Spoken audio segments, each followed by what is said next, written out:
Assalomu alaykum hammaga. Bugungi master klassimizda ikkinchi master klass risk management haqida bo'ladi. Elit traderlar uchun strategik tafakkur.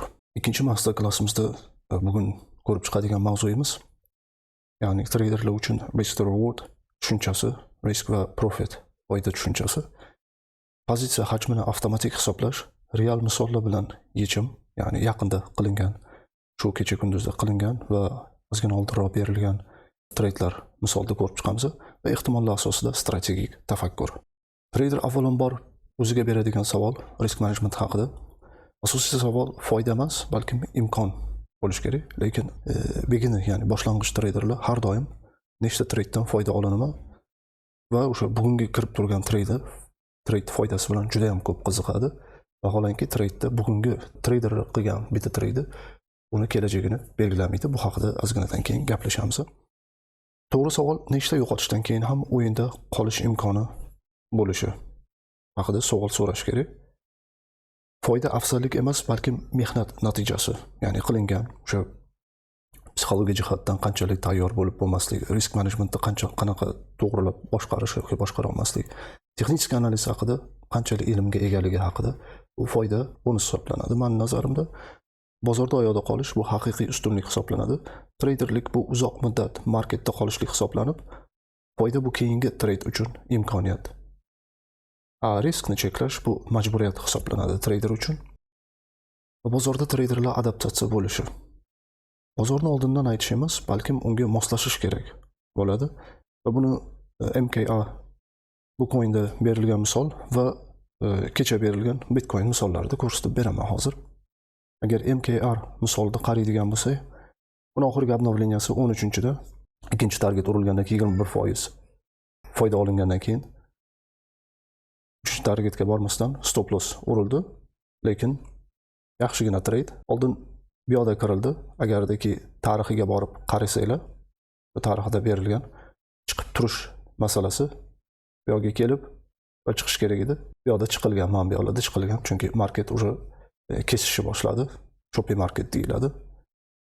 Va o'yinga qaytib kirish 81,5-82 dan berilgandi. Mana ko'rib turganingizda riskni boshqaruv agar aniq zona bo'lmaydigan bo'lsa, chiqib tursa hech qachon zarar qilmaydi, chunki ikki tarafni ham hisobga olish kerak. Agardaki pastga ketadigan bo'lsa, bu yoqda value low turibdi va support multiple time frame va keyin resistance. Agar yaxshilab qaraydigan bo'lsak, sindirib, test qilib va undan keyin birinchi target, ikkinchi target. Foizda 20%, 21%. Lekin boshqacha o'lchanadi bu. Birozdan keyin ko'rib chiqamiz. 3.75 risk to reward, ya'ni 1 so'm zarar foyda bo'ladigan bo'lsa, bu tradedan 3.75% bo'ladi. Salkam $1 ga $4. Buni kesib o'tgandan keyin avvalambor aksariyat target olinadi, chunki hech qancha qolmadi 3-targetda va stop loss kichkinagina qolingan miqdorda stop loss qo'yiladi va bu yerda ko'ryapsizlar, bitta 2 soatlik shamdon candle stopni urib ketdi. Vaholanki bunda 3.5 ga yaqin foyda bilan chiqqan, ya'ni $1 yutqizish zarar, stop loss foyda bo'lganda $3.5. Shunaqa qilib o'lchangandi. Endi demoqchi bo'lganim, bu instrumentni bu yerdan long pozitsiya va short pozitsiyalardan bu yerdan ko'rib har bir trader ishlatish kerak. Va yaqin orada 14-iyunda ham berib o'tildi. Iyunda yarimiga kelganimizda hisobot MKR da targeti 2 marta trade olingan 10% va 7%, BTC scalpli Flowkida 70%, Solda hali ham davom etayotgan trade. Bu publichni berilgan, Twitterda oldindan berilgan tradelar hisoblanadi. Xuddi Bitcoinda berilgandaqa, mana kecha berilgandi va tushuntirilgan qatdan kirib chiqilish.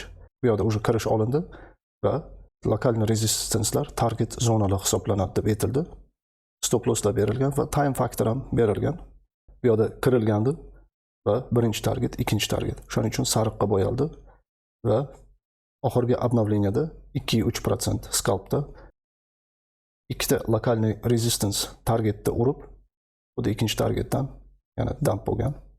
Lekin umumiy olganda hech qanaqa o'zgarish yo'q bu trade'da, hali ham davom etyapti.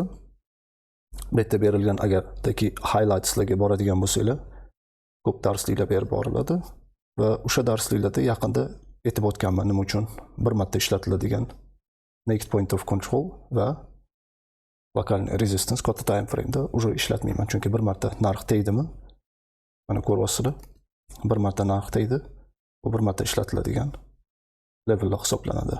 MTF bo'ladigan bo'lsa, mana bunaqa belgilangan, bularni har doim ishlataman. Xullas, bu yerda ikkinchi marta swing traderlar uchun yana bir marta shans va hozirda yaxshigina foydada. Bu yerda ham 1,5 R setup berilgan, kirish va 1,5 R setup bilan foyda bilan chiqilgan bu trade. Shuning uchun bozor oldindan emas, unga moslashish kerak. MKR misolida ko'rsatdim. Qachonki bozor consolidation, ya'ni konsolidatsiyaga o'tgan paytida shu traderlarni kesishni boshlaydi. Shuning uchun biroz chiqib turib, keyin katta ehtimoliy trade'ga shu kutilgan trend o'zgargan paytda kirsa, ham stop loss qisqa bo'ladi, ham psixologik jihatdan odam tinch bo'ladi. Shu sababli har bir trade bu ehtimoliy hodisa hisoblanib, hozir BTC da ko'rdinglar, ikkita target turdi, oxirgi uchinchisini ura olmadi. Lekin o'shaning uchun xuddi Mario o'yiniga o'xshataman. Scalpda berilgan trade'larni har safar targetga borgan paytida birinchi, ikkinchi targetdan keyin targetlarni olingandan keyin stop loss break evenga kirilgan joy o'zgartirib qo'yish kerak, chunki stop loss bo'linganda pul yo'qotmaslik uchun. Bu uzoq muddatda juda ham katta rol o'ynaydi. Traderlar har bir bitimni, ya'ni trade'da tug'ma ishonch bilan emas, balkim statistik ustunlik bilan qiladi. Yani bilimga tayangan holatda. Bu trader psixologiyasi o'tgan darsimizda tushuntirildi va risk management, undan keyingisi texnik analiz va eng kerakli bo'lgan yillar davomida traderlarni yaxshi tushunilmagan mavzusi bu risk to reward, ya'ni RR tizimi hisoblanadi. Ichidagi asymmetric qudrat hisoblanib, risk bu qo'yilgan riskingiz va keyingi R bu reward, ya'ni foyda, profit. Birga bir o'ynaydiganlar bor. Bu qimorbozlar hisoblanadi. $1 yo'qotish natijasida $1 foyda kutadiganlar. Lekin eng yaxshisi 1/3 hisoblanadi. Ayniqsa boshlang'ich traderlar uchun. Hali opiti yo'q traderlar uchun $1 risk qilib $3 foyda ko'rish maslahat beraman. Aniq nishonga urish, ya'ni haqiqiy traderlar uchun risk boshqaruv sistemasi hisoblanadi. 1/5 bu mukammal sistema hisoblanib, buning ichida mukammal advanced leveldagi psixologiya bo'lishi kerak, risk management bo'lishi kerak va undan keyin texnik analiz bo'lishi kerak. Har bir trade'da uchraydigan risk to reward, ya'ni foyda zarar sistemasi beravermaydi bozor. Eng optimali, ayniqsa boshlang'ichlar uchun har doim 1/3 bo'lishi kerak. Agar juda ham, ya'ni sistema, texnik analiz, sizni risk managementingiz yaxshi bo'ladigan bo'lsa, 1/2 ni ham bir sinab ko'rishingiz mumkin, lekin uzoq muddatli bozorda qolish uchun har doim 1/3 tavsiya qilaman. Maqsad kam risk qilib katta foyda olish. Risk har doim o'zgarmasligi kerak. Общий balansingiz $100 bo'lsa ham shu sistemani ishlatishingizni maslahat beraman va 10 ming yoki $1 million bilan balans boshlanadigan balans bo'lsa ham shu sistemani maslahat beraman, chunki bu psixologiyaga juda ham katta ta'sir qiladi. O'tgan safar darsda aytib o'tdim, chunki katta pul yo'qotish insoniyatni psixologik jihatdan miyasini yemirib boshlaydi. Shu sababli bu, ya'ni trading qimor degan to'xtovga keladi inson. Shu sababli agardaki siz doimiy yutishda bo'ladigan bo'lsangiz, pul har doim topiladi. Keyin bozorga bemalol qo'shimcha pul kiritish ehtimoli bo'ladi. Chunki avvalambor sistema ishlayapti, o'zingizga bo'lgan ishonch oshadi va sistemangizga bo'lgan ishonch oshadi. Chunki 100 trade'da analizini qilib, backtest qilib, foyda va zararni hisoblagan holatda birozda ko'rib chiqamiz, sistema haqiqatan ham pul olib kelyapti. Agardaki ko'proq foyda qilaman deb ko'proq zararga qo'yiladigan bo'lsa, akkauntni qattiq psixologik udar olishi mumkin. Shu sababdan o'yindan chiqib ketadi. Ya'ni bu o'yin emas, qimor bo'ladi. Kam risk, katta foyda. Shunda trader ko'p marta xato qilsa ham foyda bilan chiqadi. Risk to reward misolida keltiradigan bo'lsak, matematika aldamaydi hech qachon. Capital, agar kapitalingiz $1000 bilan boshlangan bo'lsa, risk har bir trade'da shu 1% risk qiladigan bo'lsangiz, $1000 1% $10 bo'ladi. Trade, ya'ni kirish $2 dan stop loss 1.90, demak risk $10 bo'ladi bu yerda va 1/3 o'ynalayotganda foyda qo'ygan riskingizni 3 baravari bo'lgandan keyin foyda $30 bo'ladi. Ana endi bu yerda juda ham qiziq matematika kelib chiqadi bu yerda. 10 ta trade'dan 3 ta to'g'ri olingan trade $90, 7 ta noto'g'ri trade'da olingan zarar $70 va haftani oxirida 10 ta olingan trade'dan net $20 profitda chiqib ketiladi. Bu narsaga ozgina e'tibor berib, hisob kitobini qilib, lekin bu minimum 3 ta to'g'ri trade bo'ladi. Aksariyat holatda minimum 3 ta bo'ladi. Endi boshlang'ichlarda yaxshi o'rgangandan keyin 4 ta 5 tagacha chiqarib olsa bo'ladi boshida. 5 ta stabil, 50 ga 50 stabil bo'ladi. 4 ta trade yutadigan bo'lsa ham yaxshi texnik analiz, risk management va trading psixologiyasini o'rgangandan keyin 4 ga chiqadigan bo'lsa, har doim buni olib borish uzoq muddatda portfolio qor to'piga o'xshab ko'targanini, ya'ni pul razmeri o'sganini guvohi bo'lasizlar. Bozorda qolishni va treyderlarga pul topishni eng optimal usuli shu deb bilaman. Yillik, ya'ni 15 yillik tajribamdan kelib chiqqan holatda. Kazino nazariyasida qaraydigan bo'ladigan bo'lsak, kazino hissiyotlar bilan emas, balkim ehtimollar algoritmi bilan ishlaydi. 1000 ta o'yinda atiga 52 g'alaba yetarli bo'ladi doim yutuq uchun. Kazino o'yin emas, bu strategik mashina, ya'ni hali aytganimdek, agar bu sistemada ishlaydigan bo'lsangiz, 1 ga 3 sistemasida yaxshi texnik analizga ega bo'ladigan bo'lsangiz, bu sistema siz uchun pul print qiladigan mashina deb ko'rishingiz mumkin bo'ladi. Chunki har oy oxirida yoki haftaning oxirida 10 ta olingan trade uchun net 20%, ya'ni profitda chiqasiz. Shuning uchun traderlar ham kazino nuqtai nazarida qarash kerak. Ya'ni emotsiya emas, intuitsiya emas, balkim tizim, ehtimollik va ustunlik bilan ishlash kerak bo'ladi. Endi bunga qaraydigan bo'ladigan bo'lsak, qancha yutqizsa, bu yutqizilgan taraf prosent hisobida va o'sha yutqizilgan summani qaytarib olish foizi. To 10% yutqizgunicha bu unaqa bilinmaydi.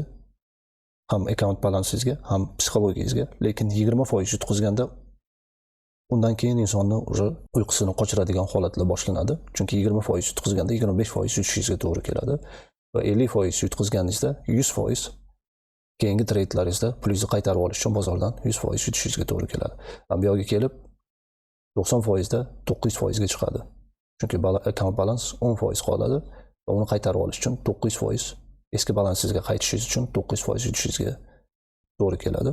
Shuning uchun yutqizayotgan trade'da, ya'ni stop loss har doim bo'lish kerak va yutqizayotgan trade'ni vaqtida kesishni bilish kerak. Haligi ko'rsatganimdek MKR dan 1-2 evenda chiqib ketilgandaqa. Bir trade, ya'ni bir savdo traderning kelajagini hal qilib bermaydi. Har bir trade bu jarayon ichidagi bitta ehtimol hisoblanib, yutuq yoki mag'lubiyat bu strategiya doirasida baholanish kerak. To'g'ri strategiyalik trader yutqizadi, lekin nazorat bilan. Yutqizayotgan tradelarni nazorat qiladi va undan dars chiqaradi. Bu haqida o'tgan darslikda trading psixologiyasida ancha tushuntirish berdim. Qanaqa real hayotda biznes qurish, unga bo'lgan rasxodlar va hokazo. Xuddi shunaqa siz yutqizgan tradeingizdan, ya'ni bozorga pul to'lab olasiz, stop lossingiz orqali. Shu to'langan puldan yutqizgandan keyin dars chiqarib va keyingi tradelarda buni xatoni takrorlamaslikni, bozorni yaxshi o'rganib chiqishingizni ta'minlaydi. Va dars chiqarish kerak har bir yutqizilgan tradedan. Uzoq muddatda foydaga chiqadi. Agar bu strategiyani ishlatadigan bo'lsa, riskni emas, tizimni boshqarish kerak bo'ladi. Pozitsiya hajmiga keladigan bo'lsak, bu hayotda qolish qonuni hisoblanadi. Siz kapitaliz emas, balki imkoniyatlaringizni trader xavf ostiga qo'yadi. Chunki hali ko'rib o'tganimizdek, risk 1% bo'ladigan bo'lsa, 100 ta xato qilish imkoniyatini beradi bozor. Agar risk 5% ga ko'tariladigan bo'lsa, men buni maslahat bermasdim, 20 ta xato bilan o'yin tugaydi. Ya'ni finishga qanaqa yetib olganini trader bilmay qoladi. Ya'ni kichkina risk umri uzoq bo'ladi, lekin katta foyda olib keladi. Davomiylikda bozorda qoladi. Lekin katta risk bilan qisqa o'yin, emotsional portlash, ya'ni psixologik jihatda katta ta'sir qiladi. Har bir yutqizish va finishga kelib qolganini bilmay qoladi. Bu qimor hisoblanadi. Va 8-faktor elit traderlarning shu voz kechilmas qoidalari, risk reward har doim belgilangan bo'lishi kerak. Haligi instrumentda ko'rsatganimdek, ham long, ham short pozitsiyada, agarda kimda kim short bilan o'ynaydigan bo'lsa bozorda, va risk kapitalini 1 yoki maksimum 3% ni account balansini atrofida bo'lishi kerak. U $100 bo'lsin, boshlang'ich kapital, yo $1000 yo $1 million, uni farqi yo'q. Chunki har bir yutqizish $100 account balansi bo'lgan insonga ham bir xil ta'sir qiladi. $1 million bilan oborot qilayotganda ham bir xil ta'sir qiladi. Stop loss oldindan belgilangan bo'lishi kerak va nol emotsiya, trade emotsiya aralashmasligi kerak. Trade jurnal doim yuritilishi kerak bo'ladi. Bu haqida ham Bafurcha o'tgan darsda gaplashib o'tirdi. Bitimlar, ya'ni tradelar strategiya asosida ochilishi kerak. Xulosa natijada emas, jarayondan chiqariladi. Va traderlar instinkt emas, balkim ehtimollarni o'ynashadi. Yakuniy fikrga keladigan bo'lsa, agar trader faqat grafikni, ya'ni chartni o'qisa, u hali jiddiy trader emas. Lekin traderda tizim, risk management, ehtimollar va psixologiyaga va texnik analiz juda ham mukammal bo'ladigan bo'lsa, va bularni hammasini bir joyga joylashtirganda puzzle ga o'xshaydi bu narsalar. Tayingan bo'ladigan bo'lsa, u professional trader hisoblanadi. Har safar to'g'ri chiqish shart emas. To'g'ri tizim o'yin oxirida sizni foydaga olib chiqadi. Agar savollaringiz bo'lsa, kommentariyada yozib qoldiringlar va like, obuna bo'lishni esdan chiqarmanglar. Keyingi masterclass texnik analiz seriyalarini boshlaymiz. E'tiboringiz uchun rahmat. Keyingi darsda ko'rishguncha.